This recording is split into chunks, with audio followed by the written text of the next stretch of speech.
The power of the web.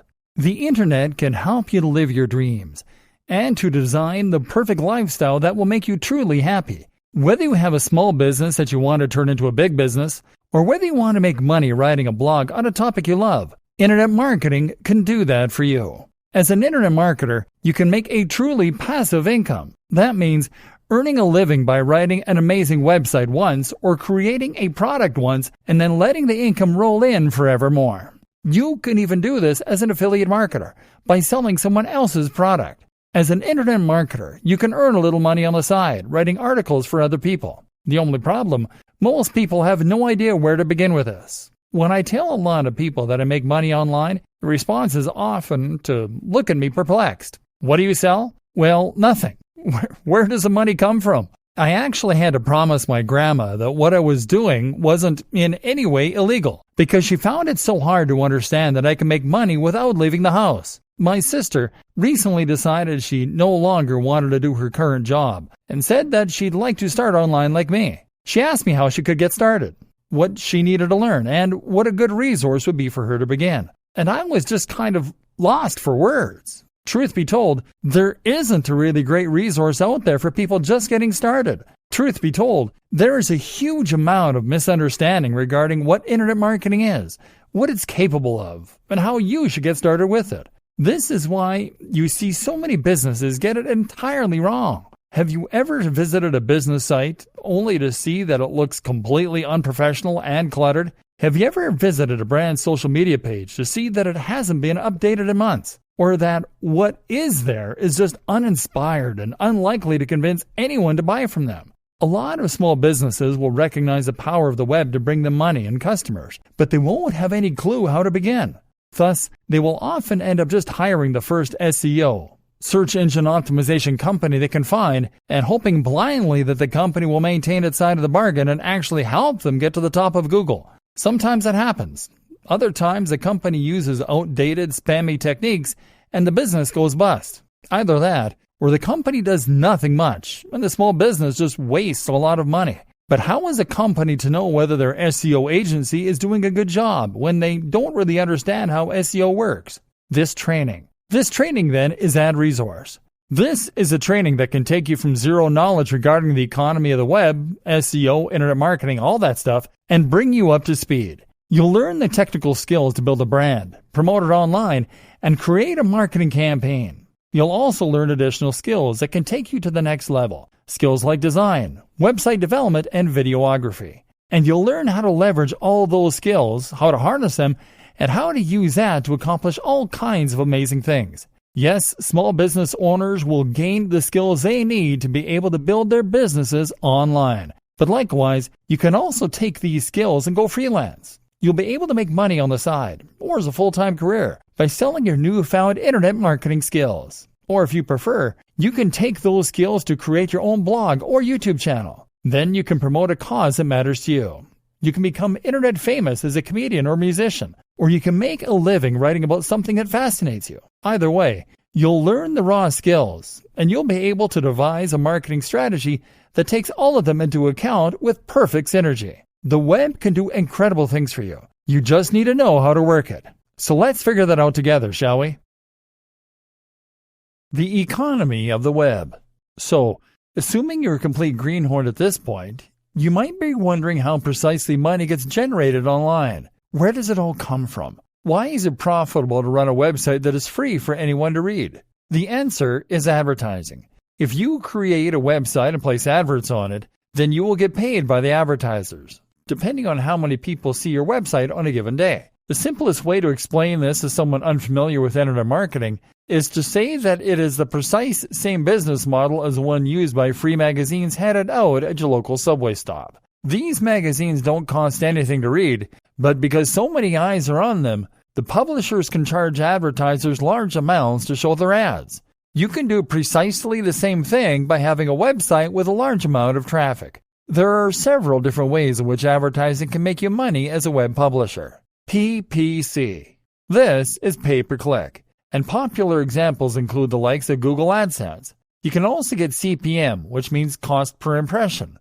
PPC pays out when someone clicks on one of your ads, and CPM pays out each time an advert loads on your site. You sign up to the ad network, get given some code, place it on your site, and start earning.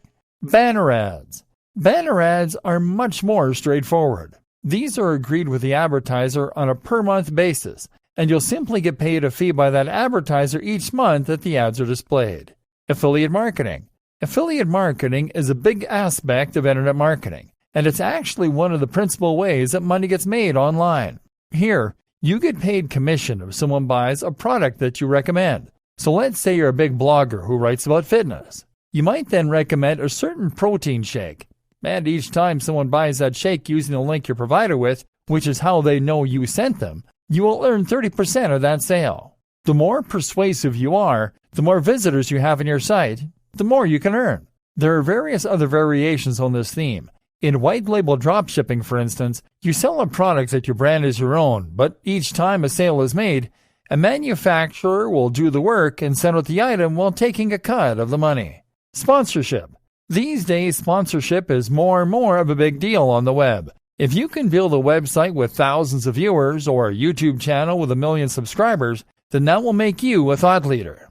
Now, brands will want to associate themselves with your brand, and so they might pay for you to give them a shout-out or even just to wear their clothing. This is how your general blog will make money online. But of course, there are many different types of businesses that run and thrive online. That's because these days you can sell pretty much anything online. Often then, your business will simply sell a product or service. If you are a law firm, then you make money through your website every time someone calls up and secures your services. If you have an e-commerce shop selling CDs, then you make money each time someone buys a CD. And these days, more and more creators also sell digital products. So a digital product is simply a product that isn't physical. So this isn't a car or an ornament, but rather it is an ebook or an online course. The advantage here is that anyone can make a digital product. Often it is just a PDF. What you are really selling in this case is the knowledge.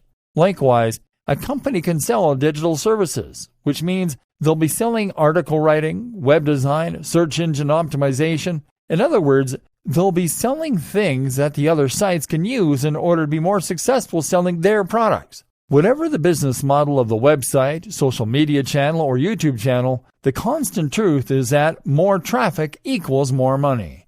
The more people view your site, the more advertisers will want to work with you. The more you'll be able to sell products for commission, and the more you'll be able to sell your own products or services. That said, there's one thing that is actually more important than traffic, and that is engagement.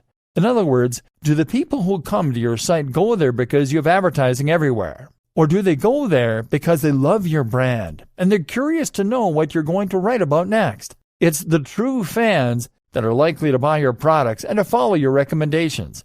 They are the ones you want on your site. The balance of power. In each of these different business models, the balance of power is slightly different. Your aim is to ensure that the balance is in your favor as often as possible. So, for example, if you are making money from PPC, where do you think you are in the ladder? You're right at the bottom. Somewhere at the end of this long chain, someone is making a purchase. AdSense means that an advertiser is paying Google for each visitor, and Google is then giving you a percentage of that money. So not only do you have Google as a middleman, but you are also losing a customer, normally for only a few cents. That customer is then heading over to another website, where they are making the other company more money.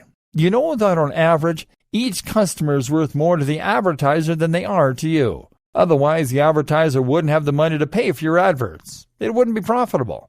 So, you should think long and hard before covering your website and ads and calling it a day. If you go direct to an advertiser and get paid per month for a display ad, then you'll be a little higher up the ladder, because you'll be making money directly from the advertiser without anyone taking a cut in between.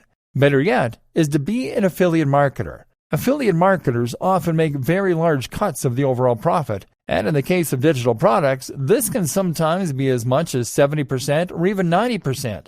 The product owners don't mind giving away so much profit because they wouldn't have made the money themselves anyway. This is in addition to what they're already making from their own sales, and the more commission they give away, the more sellers they attract to help them sell units.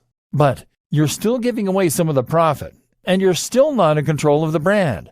Moreover, you are still sending someone away from your website in order to make that cash. And this is why it's better yet to have your own product whenever possible. And if you're a business that sells an actual physical product or useful service, then you will still be in the strongest position possible. Then again, there's nothing to stop you from having multiple different revenue streams on a single website. You can run a blog that makes money from AdSense, also has a paid banner at the top of the page, also recommends affiliate products in the body of the blog posts, and also sells an ebook. And why not offer a consulting program on top of that?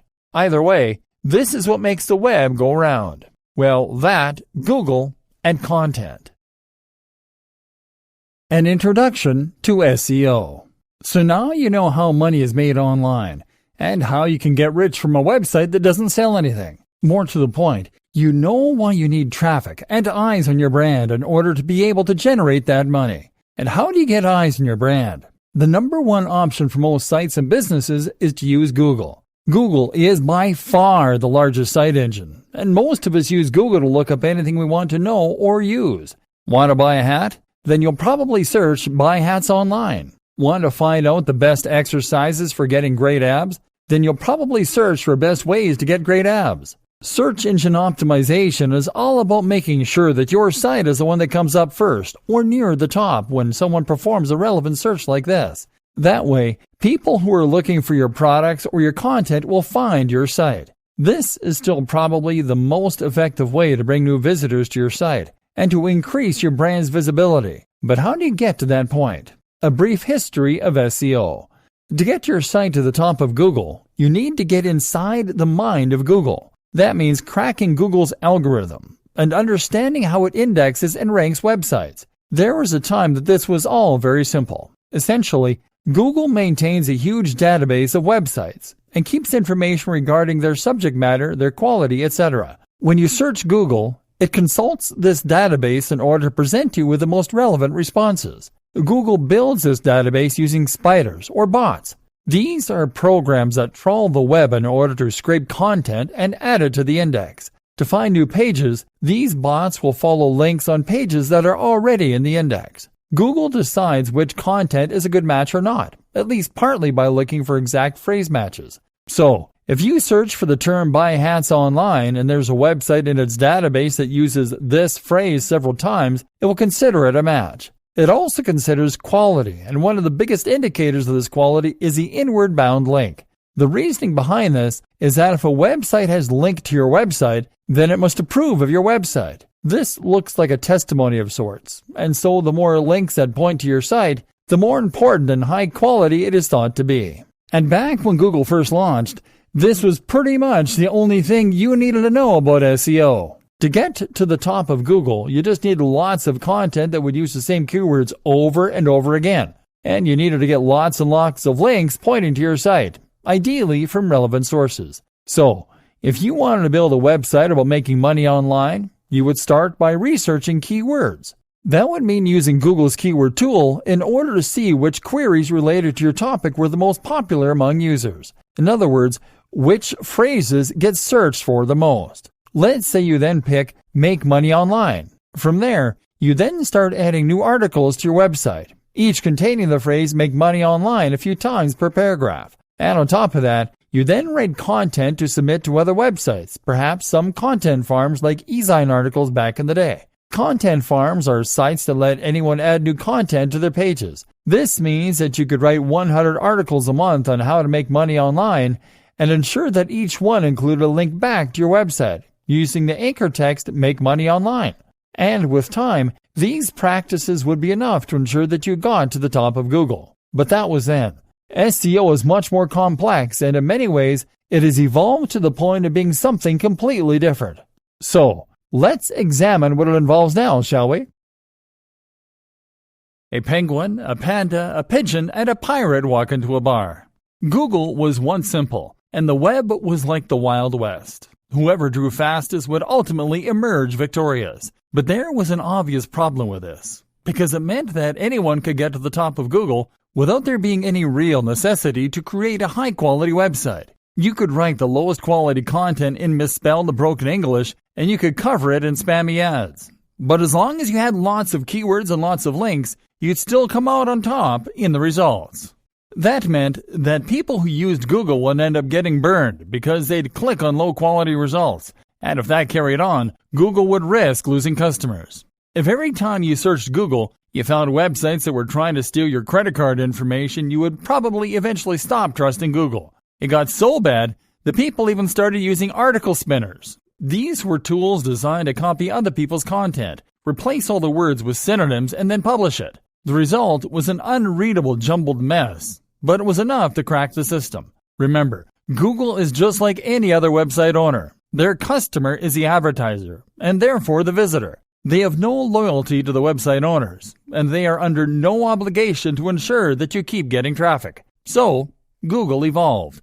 Google changed its algorithms to become more sensitive and smarter. Now, if Google detects attempts to game the system, it can penalize content that was designed to trick Google, and that wasn't offering any quality in return, and it could ensure that only the best quality got to the top.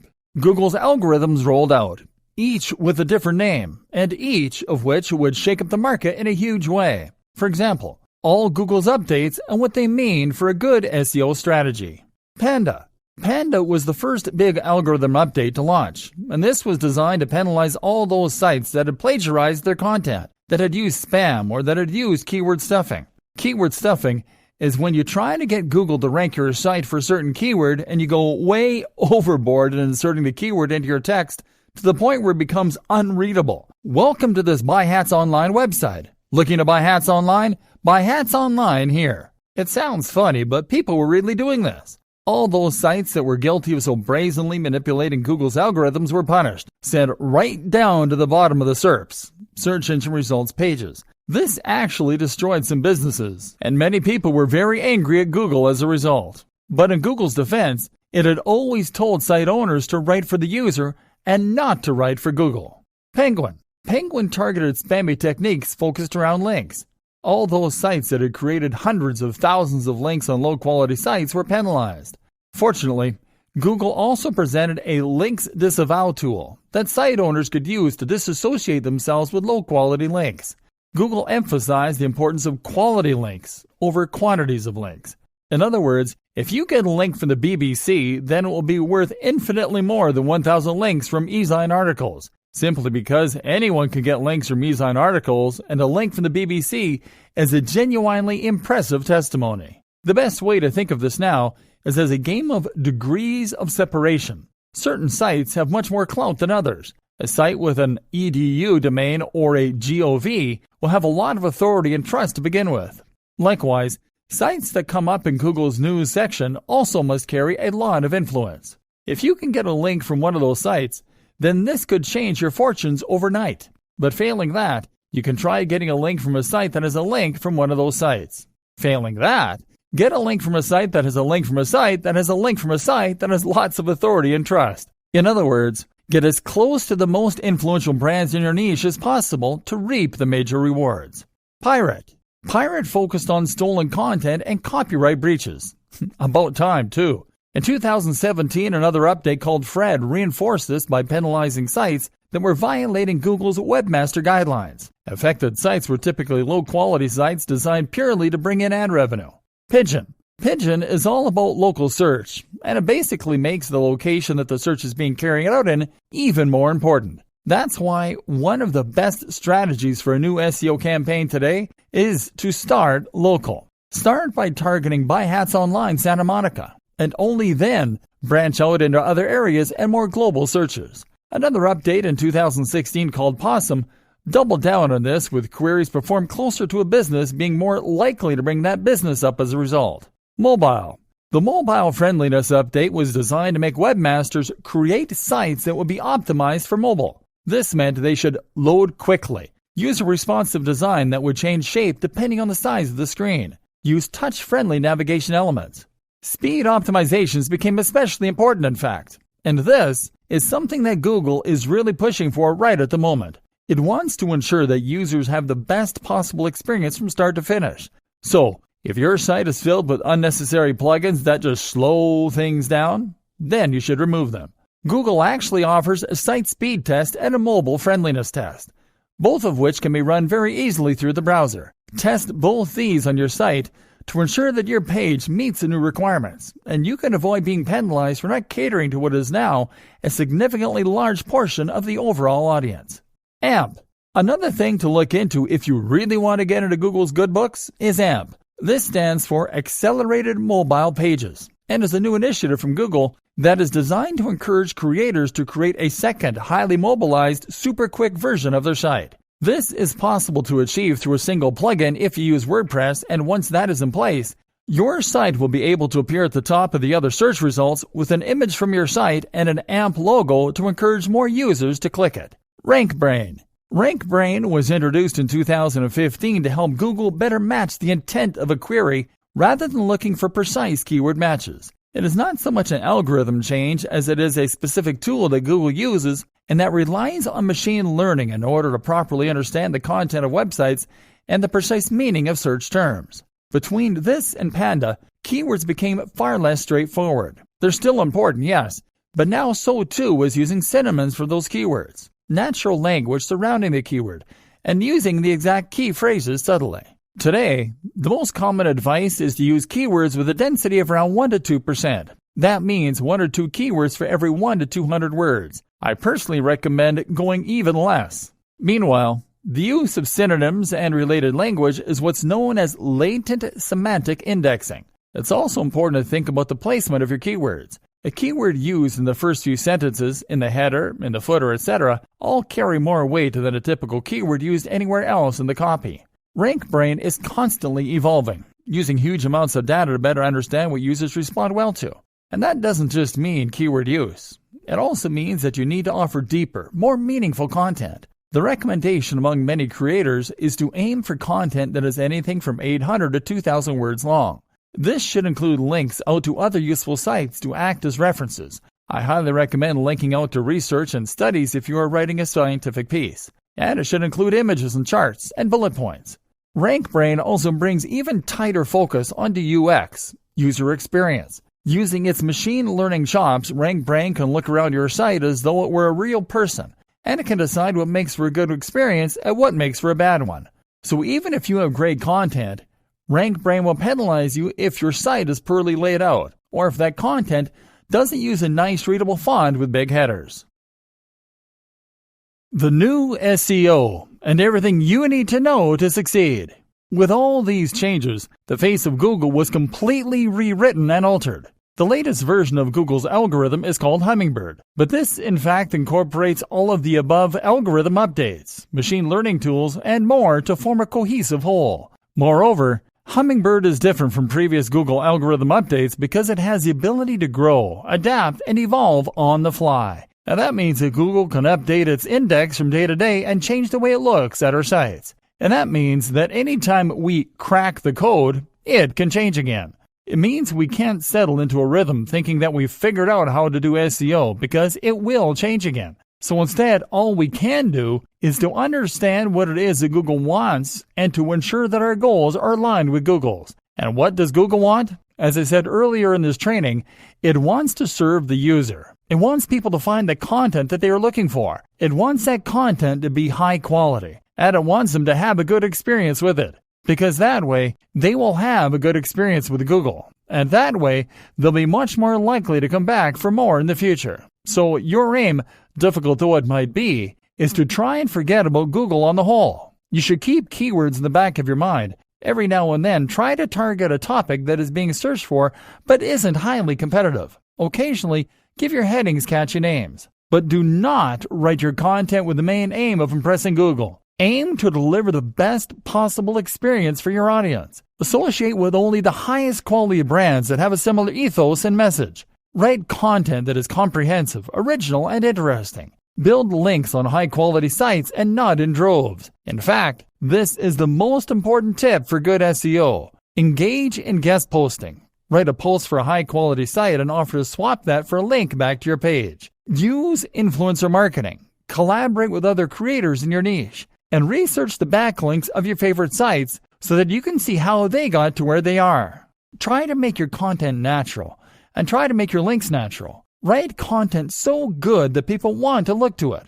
Optimize, speed up, and improve your website at every opportunity. As long as your site is genuinely good, if it is the best at doing what it does, then your goals are aligned with Google. And that means that every future algorithm update should be more likely to benefit your brand rather than penalize it. It should help you rank higher, not lower. Google's vision of the future. The other thing to think about is Google's vision for the future. This way we can preempt the nature of any future updates and ensure our sites will hold strong. So what does Google's future look like? Well, we know that Google now considers itself to be an AI-first company. We can see this when we look at the kinds of products and services it is prioritizing. Google Search on mobile has evolved to become Google Assistant. Google now wants you to be able to talk naturally to your voice assistant, and for it to answer you with relevant information it has pulled from the web. This explains the importance of RankBrain. People don't search Google Assistant by saying, buy hats online. They search Google Assistant by saying, hey Google, where can I buy some hats? This means that Google now needs to understand not only the words you say to it, but also the meaning behind those words. So, avoid the temptation of focus on distinct keywords and move more towards answering questions, providing services, and filling niches that you see in the market. Remember, Google will only get smarter. So, if things like beautiful, well-composed images don't matter yet, then they will soon. And if Google is only so-so at checking grammar at the moment, it will get better. Read the Associated Press guidelines.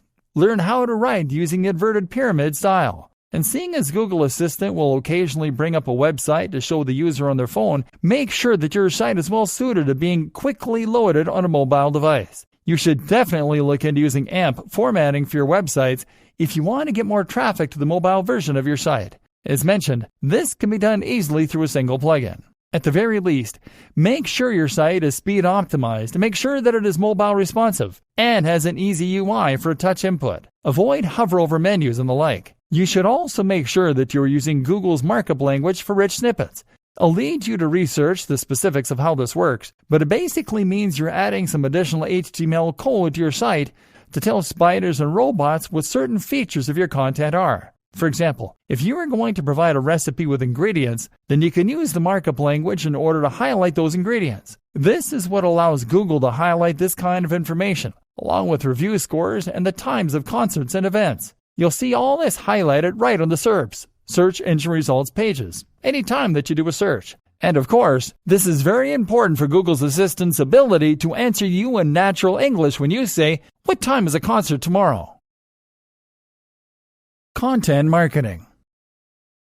SEO is only one tool you can use to promote yourself, however. The other is content marketing. And the two actually go hand in hand perfectly. So, content marketing means that you're adding content to your website to bring more traffic. But this time the aim is to bring repeat traffic from visitors. You are more interested in engagement and loyalty than short-term spikes in numbers. Think about the reasons that you go back to any website. The answer is because it provides consistently high-quality information for you on a regular basis. And therefore, you want to go back and see what will be the latest information. And if you trust and respect the author, then you will go there whenever you have a question on a particular topic. It's great when you find someone you trust or a site that you find entertaining. In other words, then, it is the content that is bringing you back to the site. And that means that it must be well written and unique. Content marketing works like so. You discover a post through social media or Google, read it, and leave. You discover another post another time in the same way. You notice the brand and you think,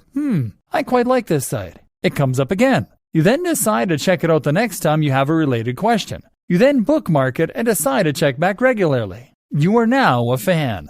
So, content marketing means writing consistently high quality and engaging content and then sharing it. It means using this process in order to build trust, authority, and relationships with your audience. And this is precisely what you also now need to do for effective SEO. So, it is all starting to come together. How to write great content. This is where so many people will go wrong though, as they simply don't know what it is that makes great content.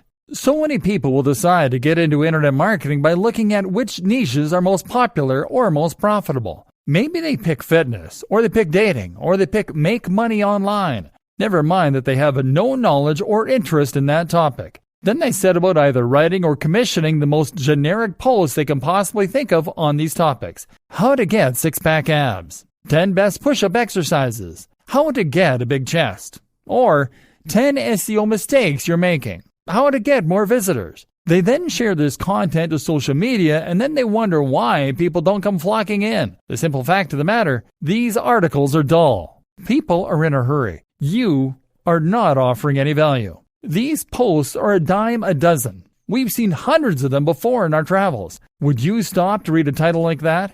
And this is why I'm going to say something unpleasant to hear. If you don't have a genuine interest in the niche you're in, then there is no point being in that niche. Because in order to offer any value, you need to say new and exciting things. And to do that, you need to understand the topic completely.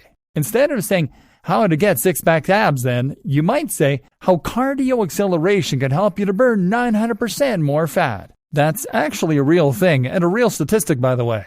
It's 100 times more interesting than how to get abs. But if you write a post yourself and you're not interested or qualified when it comes to fitness, you won't have the inside knowledge or foresight to write articles like this. And if you hire a writer to write the topic, they'll just find a generic post online and rewrite the post. They aren't experts. And they don't truly care about your brand. They're just trying to get paid. Here are some more pointers to help you write better content. Storytelling is SEO for the human brain. We are naturally inclined to enjoy stories. We like stories because we have been listening to stories around campfires since the very beginning of our evolution. We've evolved listening to them. We also like stories because we can imagine ourselves in the shoes of the person in that story, and that gets us emotionally invested. If you're about to write a dull post, think about how you could restructure it to tell it like a story. We want information quickly. If your page is a dense block of text, then you are going to immediately drive away and lose your visitors. It's highly important that you avoid this by spacing your content out with lots of paragraphs and spacing it with big, bold headings. Your heading should technically tell the whole story. Big fonts are equally important here, especially on mobile. If your posts are just walls of text, then people will leave as soon as they land on your page. And this will be devastating, because Google is now able to monitor bounce rates and identify when a visitor lands on your site and then very quickly leaves. Images. The images you use to decorate your content are incredibly important, and they can make a huge difference to your bounce rates, to your audience's enjoyment of your content, and much more. An image will immediately communicate the topic of your post, and if it is taken well, then it will help to increase the apparent production value of your site too. A big, beautiful image can convey an emotion and get people really excited to read your content. Plus, you can actually optimize your images for Google Images by using the right dimensions, 16 by 9, the right tags, and the right file names. It's possible to get some pretty great images for free from stock image websites, but you know what? By far the best strategy of all is to take the photos yourself. This way, you can not only create the most stunning and beautiful images, but also ensure that they perfectly fit the topic of your post and back up your points. Instead of being generic and somewhat relevant, the image can become the perfect partner for whatever your post is about. This means investing in a great camera, and it means learning the basics of composition, framing, using manual settings in your camera, etc. But it's definitely worth it. If nothing else, it is worth it because you'll be able to sell this service as an additional arrow in your quiver, and as part of a comprehensive web marketing service. Content development should mean multimedia content development. Use the right headings. Another tip is to make sure that you always use the right headings. That means that you should make sure your articles are sound and as interesting and exciting as possible. It's interesting to look at clickbait as a source of inspiration here. Clickbait titles are the ones you see on social media sites that use cheap strategies to get you to click. These will use fake anticipation and mystery, for instance, to get you interested. What happens next will blow your mind. 5 weird tricks to lose belly fat. Number 3 will blow your mind. The omitted key piece of information sparks curiosity in the viewer, and they click the link. The unfortunate reality is that 9 times out of 10, clickbait offers nothing of value. It is just poor quality content, spam, or even a bunch of ads. Hence the terrible reputation that this approach now has. But you can learn from it. Put the emotional hook of your content right in the title. Keep the USP front and center. And then just make sure you actually deliver on that promise when your readers click through and find your content. The power of video for massive influence and engagement. My aim is to teach you to become an internet marketer so that you can promote your own website, or so that you can promote someone else's, so you can run a business, or so that you can create an SEO service. But I don't just want you to be an internet marketer. I want you to be a cut above the rest, and that means getting real. What do I mean by this? I mean that you need to stop doing all the bits that are easy to do at home on a computer, and to instead start getting involved in real business. This means that you need to go to those networking events I mentioned earlier. It likewise means you need to make videos. Get in front of the camera, learn to edit, invest in some good quality background music. Yes, it can be stressful, and it's something that might not come naturally to you. But if you can create high quality video as well as high quality content and SEO, then you will be leagues above most of the internet marketing gurus out there. Video can make all the difference to your marketing campaign. Firstly, that's because it is something that a lot of people can't easily do. If you have a good camera, if you know how to edit, if you can present yourself well on camera, then you immediately set yourself apart as a professional. Now you are someone to be listened to and trusted. On the other hand, if you are just running a website and filling it with articles and stock images, from the perspective of your audience, you could very well be a kid in your mom's basement. There's nothing wrong with that per se, but if you're trying to establish trust and authority, then a video will go a long way.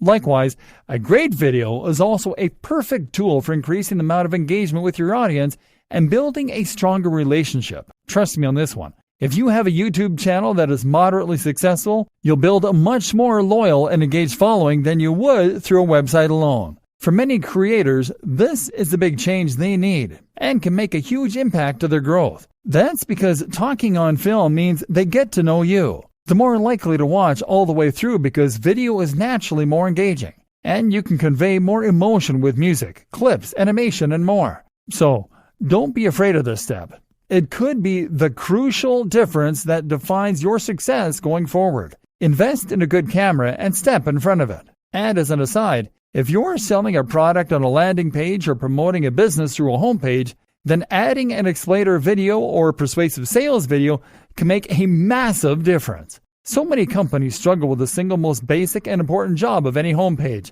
explaining precisely what it is that business does. I really have a pet peeve of landing on a business site and being told that it uses cloud-based solutions to provide synergistic process fixes through VAS and POS software systems. Showing off with clever words does not make sales. But having a video that plays automatically and explains clearly and concisely what the business does will. Social media marketing done correctly. Social media marketing is one of the hardest aspects of internet marketing for a new business to understand, but it's also the one that makes the biggest difference in many cases once it finally clicks. The aim of social media marketing is not only to get your articles seen by lots of people, but also to create a community around your brand. It is to talk directly to your audience and to get them to trust and like you. You need to make them think of you as a friend or as a trusted company that they can get behind and rely on. Your aim is to use social media as it is designed to be used as a communication tool. The problem is that so many internet marketers and small businesses see it instead as nothing but a podium for their marketing. They post things like, "Try our new product today," and "Find out why we're the best in the business," and wonder why engagement is low. Would you bother to follow a Twitter account if that was all it ever posted? Instead, you need to provide the audience with value, which means providing them with more of what they came to get from your website. You do this by sharing links and posts, but also by sharing images and tips. You need to demonstrate quickly to your audience that you are providing this value through your social media, and the best way I know to do this is to include a widget on your website showing a feed from your Twitter and Instagram accounts. That way, as soon as someone lands on your website, they will see the posts you've made, and they'll have easy access to a button so that they can instantly start to follow you. Selling the dream. Sharing tips, advice, and entertainment in these ways will often work. That is a very good way to bring more people to your site. But what can also work very well is to sell the dream. Because one of the most important things to recognize about marketing and about sales is that people don't buy based on logic. People buy based on emotion. People buy things that they want, and they buy things that they think are desirable, that they think other people want. People buy in a rush because they have a feeling that if they don't act quickly, they will lose the opportunity. This is something that a good persuasive writer can use well. And people often follow a brand or an individual on social media for similar reasons. For escapism, for vicarious living, to chase a feeling that they enjoy. This is why women on Instagram become rich and famous posting images of themselves wearing nice clothes and going out partying. People can follow those creators on social media and feel as though they're partaking in that lifestyle. They can enjoy the way it makes them feel. And they can be inspired. Of course, this makes that person very good at selling clothes too. Likewise though, if you have a fitness brand, then you will likely want to promote that brand using social media by showing images that gel with the message you want to convey. You won't post images of you lying in front of the TV with a six-pack of beer resting on your gut. You'll post images of you running on the beach as the sun rises, or hitting the weights hard at 6 a.m. If you have a blog about earning money online, you'll post images of yourself in a suit, sitting at a computer or looking at code. You'll sell the dream and the value proposition. The value proposition is the emotional hook. This is the why that drives your business. Why do people follow you? How do they want you to make their lives better? And how can you communicate this better? Social media for communication. And like I said, social media is also a tool for communication. This is how you get people involved with your brand. It's how you get people interested in what you have to offer and make them feel you're listening.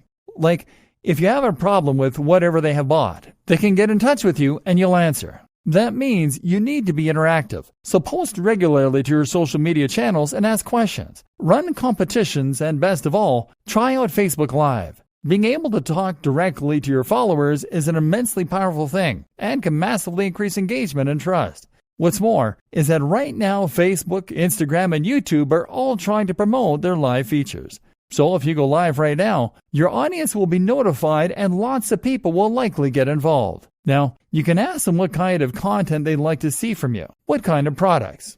You can ask questions. You can share your genuine gratitude for their support. Another immensely powerful strategy is to find other online communities to take part in.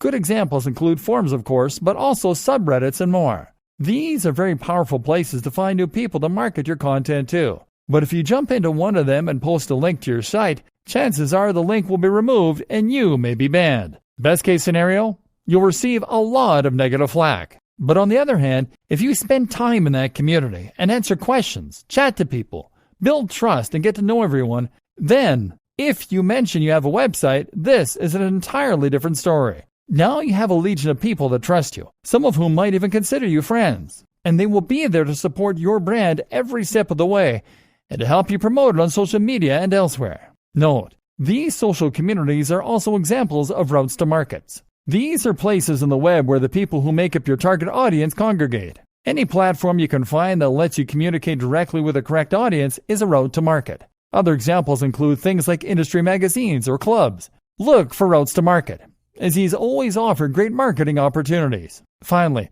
make sure that you are always answering any direct messages, comments on YouTube, comments in your posts on Facebook, etc. All this builds more trust, more loyalty, and more interest for your brand. Read the book 1000 True Fans, and you'll see why these relationships are worth cultivating. Branding and building a brilliant website. Absolutely central to all of this is branding.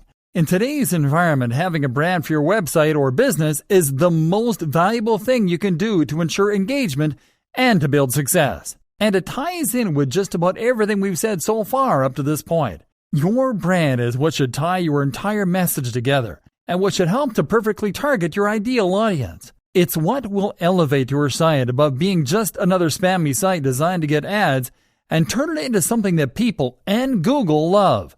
Google came out several years ago now and said that it would support brands more in the future. A lot of people reacted badly to this news, seeing it as an attack on the little guy. The assumption was that Google would now be a big fan of sites like Coca-Cola and not care about smaller, unknown creators. That's not the point at all. Small brands are fine. Personal brands are fine. Brands that use your name. What's not fine is calling your website something like ways-to-gain-abs.com. That's not a brand. That's a keyword. That's you making it abundantly clear to Google and your prospective visitors that you don't care about the quality of your work. You don't have professional pride. You have a tool for making money. A brand goes in hand with professional pride because it shows that you are keen to create something that people will remember and that you want to be associated with the work you do. If you build a brand, then you have a message and you have accountability.